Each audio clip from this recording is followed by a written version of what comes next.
Ukraine specifically was ordered to provide one-third of the total grain for the entire Soviet Union.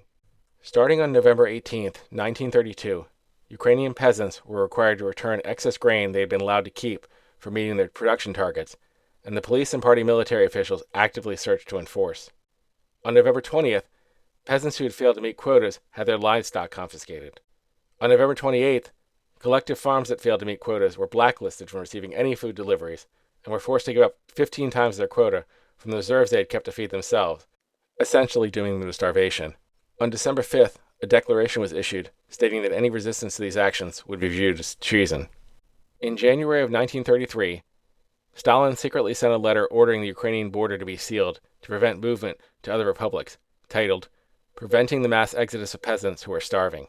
It stated, quote, "In the Kuban and Ukraine, a massive outflow of peasants for bread has begun," and that, quote, "like the outflow from Ukraine last year was organized by the enemies of Soviet power. Approximately 190,000 were captured trying to escape starvation in Ukraine and forced to return to their villages." Even after quotas were fully met in January of 1933, the Russian government still enforced collection of additional grain. The government also restricted travel to the area to prevent news of the mass starvation from reaching the outside world, while also preventing potential relief from reaching the starving. History is awkward.